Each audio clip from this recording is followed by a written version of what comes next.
자, 돈 되는 라디오 오늘 방송 시작하겠습니다. 유럽 시장에서 토요타, 혼다를 앞지르는 현대자동차, 일본 자동차가 국내에서 초비상이 걸린 이유에 대해서 말씀드리겠습니다. 좋아요, 구독 한 번씩만 정중히 부탁드리고요. 자, 현대자동차, 현대기아차가 유럽 시장에서 토요타 그룹보다 확실히 높은 인기를 기록한다는 소식이 보도가 되었습니다. 토요타, 렉서스뿐만 아니라 혼다를 합친 판매량을 이미 현대자동차가 추월을 했고, 이러한 추세는 7년이 넘게 지속되고 있습니다. 물론 전세계 판매량 1위의 자동차 회사는 일본의 토요타죠. 강력한 경쟁사인 독일의 폭스바겐이 있었고, 과거에는 부동의 1위를 고수하고 있었지만 상대적으로 저가 정책을 편 토요타에게 밀려서 2위를 기록하고 있는 상황입니다. 3위는 포드, 4위는 닛산, 5위는 혼다.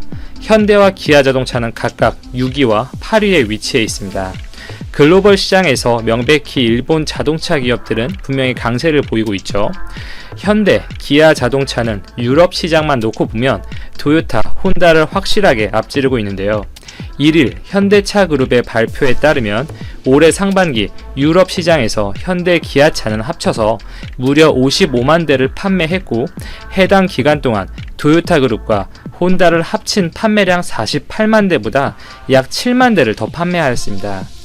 현대 기아차의 유럽 시장에서의 판매는 지속적으로 증가 추세에 있죠. 2012년에 70만 대를 판매하였고, 이후에 증가폭이 커지면서 작년에는 100만 대를 돌파하였습니다. 올해 역시 이 추세면 100만 대 돌파가 유력한 상태죠. 이렇게 유럽에서 현대, 기아 자동차가 선전하는 요인에는 그동안 유럽 시장이 디젤차 중심의 시장이었음이 분명하고, 이 점을 현대가 잘 공략했습니다. 반면에 가솔린, 하이브리드 모델의 장점을 가진 일본의 자동차 업체들은 유럽 시장의 니즈와 잘 맞지 않았다는 점이 대표적으로 작용을 하였고요. 또한 기본적으로 이 현대차가 일본 업체들보다 가격 경쟁력 측면에서 우위에 있다는 평가가 지배적이어서 이러한 부분이 긍정적인 요소로 작용하였습니다. 모터스포츠 등에서 브랜드 인지도가 현저하게 높아졌고, 이 디자인적으로 유럽 소비자들의 좋은 평가를 받았다는 것이 또 다른 이유로 꼽히고 있습니다. 물론 앞으로는 유럽 자동차 시장에서 점차 디젤을 배제할 계획인 만큼 어느 정도의 지각 변동이 예상이 되고, 이 효율적인 판매 전략이 필요할 것입니다.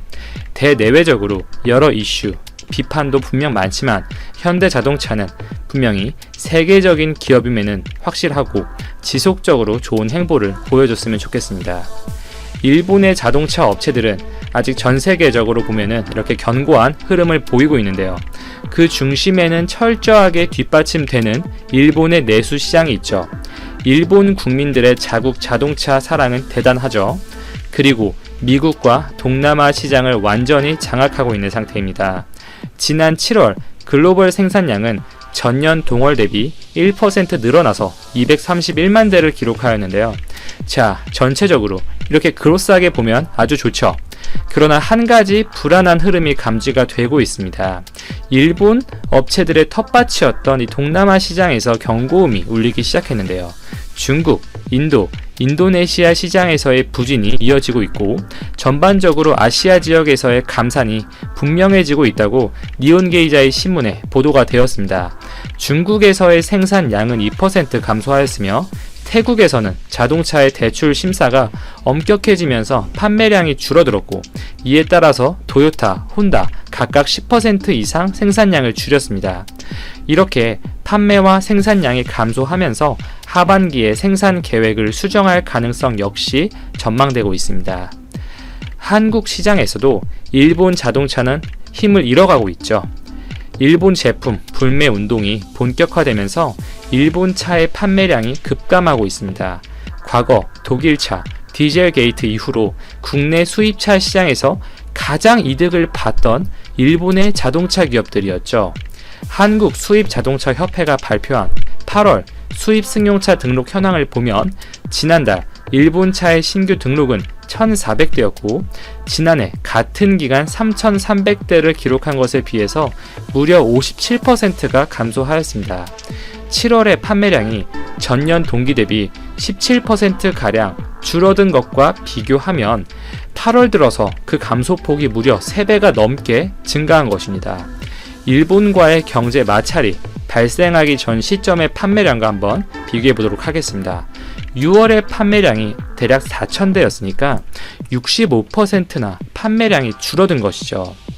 이 자동차 브랜드별로 보면 닛산이 전월 대비 75%, 전년 동기 대비 87% 감소해서 가장 큰 감소폭을 보였고, 혼다 역시 전월 대비 71%, 전년 동기 대비 80% 판매량이 급감하였습니다. 도요타는 상대적으로 잘 버텼는데요. 전월 대비 37%, 전년 동기 대비 59%의 감소폭만 보였습니다. 그러면서 수입차 시장에서 일본 업체들의 점유율도 현저하게 떨어졌고, 일본 자동차 점유율은 7.7% 한 자릿수대로 주저앉았습니다. 신차 시장뿐만 아니라 이 중고차 시장에서도 일본차 기피 움직임이 뚜렷해지면서 입찰 건수가 큰 폭으로 감소되었다는 소식이 들려오고 있고, 이렇게 중고차 시장에서 가격 방어가 되지 않으면 그것은 신차 구입 수요를 떨어뜨리게 하는 또 하나의 요인이 될 수가 있는 것이죠. 이러한 부분들은 시작에 불과할 수도 있는데요. 이미 사태의 심각성을 느낀 일선의 판매사들은 8월 실적이 최악이 아닐 수 있다고 그렇게 예측을 하고 있습니다. 그러면서 일부는 전시장 철수와 구조 조정 등에 나선 상태라고 합니다. 안타까운 일이죠. 그리고 1일부터 이 자동차 번호판 시스템이 8자리 번호판 시스템으로 변경이 됩니다. 그러면서 9월부터 새롭게 등록되는 차량의 번호판이 기존의 7자리에서 8자리로 변경이 됩니다. 자동차 대수가 지속적으로 증가하면서 7자리 체계로는 등록 차량을 모두 수용할 수 없게 되어서 새로운 8자리 번호판이 적용되는 것이죠. 이러한 새로운 번호판 시스템이 반일 운동의 표적이 될 가능성, 그 우려가 제기가 되고 있습니다. 8자리 번호판을 달고 있는 일본의 자동차는 불매운동 이후에 차를 구입했다는 뜻으로 해석이 될 수가 있는 거죠. 즉 9월 이후에 일본의 자동차를 구입한 것입니다. 이 같은 우려는 추후에 그래도 일본 차가 좋아, 일본 차를 그대로 좀 구입을 희망하는 소비자들도 있을 수가 있겠죠. 이러한 잠재 수요자들을 주저하게끔 한 번쯤 일본차 구입에 대해서 더 고민하게 만들 수 있는 부분임에는 확실합니다. 물론 일본의 자동차 업체들에게 있어서 한국 시장은 그 중요도, 전체적으로 보면 비중은 엄청나게 낮아요. 설사 상태가 더 악화돼서 일본 기업들이 한국 시장에서 설사 철수를 하더라도 기업 전체적으로 볼 때 엄청난 타격은 되지 못할 것입니다. 그러나 가랑비에 옷 젖는다고 했던가요? 동남아 시장에서의 이상 기류가 감지되고 있는 만큼 이러한 부분들이 트리거가 돼서 중첩되면 추후에 위기의 씨앗이 될 수 있는 것들입니다. 또한 일본 자동차 시장도 문제지만 지금 일본의 주류 업체들도 난리가 났죠. 일본 맥주의 수입이 무려 97% 이상 감소를 했습니다. 판매량이 현저하게 줄어들면서 이 편의점 등에서도 지난달부터 일본 맥주를 할인 행사에서 아예 제외시켜 버렸습니다. 우리가 편의점 가면 수입 맥주 4캔에 만원 이렇게 할인 행사 하잖아요. 저는 즐겨서 애용하고 있는데 여기에서 일본 맥주가 철저하게 외면되고 있습니다. 그러면서 국산 맥주와 다른 국가의 수입 맥주들이 이제 득을 보고 있는데요. 특히 중국과 벨기에에서 수입해 오는 맥주의 수입 액수가 큰 폭으로 상승했습니다. 국내 수입 맥주 1위 브랜드였던 아사히, 이 아사히의 경우에는 우길기가 맥주 디자인에 사용되었던 만큼 그 부분에서 비판도 받았었고, 이 과거 일본의 제국주의, 군국주의의 상징과도 같았던 우길기 디자인을 아직까지 상품화에 이용한다는 것은 그만큼 일부 일본 기업들은 역사 인식에 대한 이해가 부족하다고 생각합니다. 결국 일본의 불매 운동은 이게 장기적으로 고착화된 흐름에 돌입하였고, 일본 맥주의 강점이 맛도 있지만 어느 정도의 세련된 그 좋은 이미지, 이 성공적인 차별화 정책에 있었던 만큼 다시 일본 맥주가 선호되는 흐름은 단기간에 나오지는 어렵지 않을까 싶습니다. 한국인들의 단결력은 정말 대단하다. 예상보다 훨씬 빠르고 강하다. 이 정도로 정리를 하겠습니다. 여기까지 정리하고 방송 마치겠습니다. 감사합니다. 한일 갈등, 미 정부와 내도 부담, 동맹국 협력약 과로 공급망 재구축도 차질. 한국이 4일 0시를 기해 일본 제철 강제징용 배상 판결과 관련해 대구지법 포항지원이 자산압류 명령서류를 일본 제철 측에 전달. 공시송달 효력이 발생함에 따라 일본 제철 자산의 현금화를 위한 사법 절차가 시작된다. 일본 언론들은 일본 제철 자산의 현금화로 양국 관계의 악화는 피할 수 없을 것으로 예상하고 있다. 그 중에서도 산케이 비즈니스는 이 조치가 중국을 이롭게 하는 결과로 연결돼 중국과 극한 대결을 벌이고 있는 미 트럼프 정권에 큰 우려를 안겨주고 있다며 미국이 중재에 나설 가능성을 보도해 주목된다. 보도에 따르면 한국 법원은 포스코와 일본 제철 합작사 주식의 일본 제철 지분을 압류하고 있으며 그 가치는 약 35만 6천 달러, 약 4억 2천만 원이다. 일본은 징용 문제가 지난 1965년 한일 청구권 협정으로 해결됐다는 입장을 바꾸지 않고 있다. 일본 정부는 일본 제철 자산의 현금화는 절차 완료에 수개월이 걸리기 때문에 당장 현금화가 이루어지는 것은 아니지만 압류 자산의 현금화가 이루어질 경우 심각한 상황이 벌어질 것이라고 경고하고 있다. 이에 대해 한국 정부는 일본의 움직임에 대한 대응 방안을 이미 검토 중이라고 밝혔다. 중국 북경의 칭화카네기 글로벌 정책센터 연구원 자오퉁은 한일 대립은 중국을 이롭게 할 가능성이 있다고 분석했다. 한일 간의 간극이 확대되는 것은 일본과의 역사 문제를 안고 있는 중국과 한국이 좋은 관계를 유지해 한일 3국의 안보 동맹을 흔드는 데 영향을 줄 수 있다는 것이다. 중국과 전쟁을 벌이고 있는 미 트럼프 정권에게 한일 대립은 타격이 될 가능성이 있다. 미국은 남중국해에서의 중국의 패권 확대 저지, 중국의 하이테크 제품 배제 등 대중국 강경책을 진행하는 데 동맹국과의 연대를 모색하고 있기 때문이다. 갈등의 재현은 경제면에서도 미국에 영향을 줄 가능성이 있다.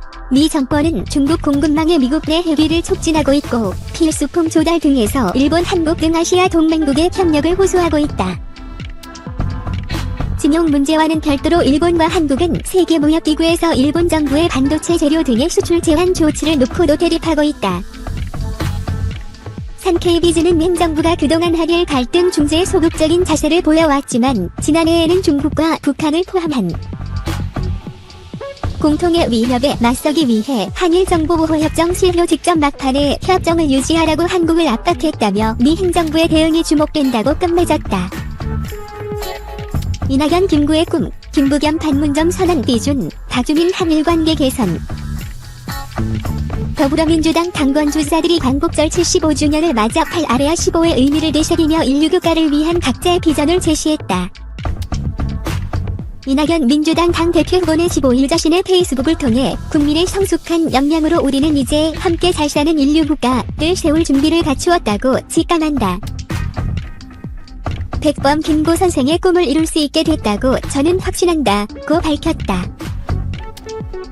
이 의원은 광복절은 고난과 극복의 우리 역사를 상징한다. 국난이 닥칠 때마다 국민의 피와 땀과 눈물로 극복한 우리 역사를 웅변한다며 해방 직후의 혼란과 전쟁도 피와 눈물로 이겨냈다고 강조했다. 그러면서 그는 코로나19 위기는 진행되고 있지만 국민은 참여를 통한 성취를 경험하셨고 K-팬넷이 세계의 표준이 됐다. 우리나라가 모범이 되기를 바란다는 김고 선생의 꿈을 언급 그 길로 함께 가십시다 고 했다. 김 후보는 이날 자신의 페이스북을 통해 제가 당대표가 되면 국회를 통해서는 법적으로, 당 차원에서는 정치적으로 확실히 뒷받침하겠다. -427 판문점 선언이 법적 구속력을 갖도록 국회 비준부터 추진하겠다고 밝혔다. 김 후보는 광복의 감격도 잠시 우리 역사는 한국전쟁과 분단으로 이어졌다. 2000년 김대중 대통령의 615 남북 공동선언, 2007년 노무현 대통령의 104 남북 정상선언으로 한반도 평화 정착의 기틀이 겨우 마련됐다 고 설명했다. 이어 이 토대 위에 이뤄진 2018년 문재인 대통령의 427 판문점 선언은 평화체제 구축을 향한 한 단계 도약이었다. 지금은 비록 교착 국면이지만 그래도 우리는 할 수 있는 일을 해야 한다.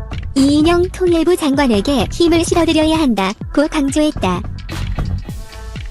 그러면서 일본 정부가 인류 보편의 양식에 걸맞은 행동으로 인권과 평화를 애호하는 진정한 이웃으로 거듭나기를 촉구한다 고 덧붙였다. 박주민 후보는 한일 관계 개선의 필요성을 피력했다. 박 후보는 이날 자신의 페이스북을 통해 한일 관계의 개선이 중요하다며 일본의 정형적인 자세를 끈질기고 강하게 요구하되 대화의 끈을 놓아선 안 된다 고 강조했다. 그런 상황이 나아지지 않는 것에는 일본 정부의 책임이 크다. 일본 정부는 우리 국민의 자존심을 짓밟고 경제 전쟁도 불사하겠다는 태도를 고수하고 있다. 아직도 한국을 100년 전 자신들의 식민지 시절의 작은 나라로 착각하는 게 아닌가 하는 의구심이 들 정도라고 비판했다. 이어 이제 어느 누구도 대한민국이 경제적으로나 정치적으로나 선진국임을 부정하지 못할 것이라며 일본 정부는 협력하면 둘 모두에게 이익이 될 것이라는 점과 대화를 통해 잡은 것이라고 성공의 경험을 함께 쌓는 것이 두 국가의 미래를 위해서도 중요하다는 점을 분명히 인식해야 한다고 강조했다.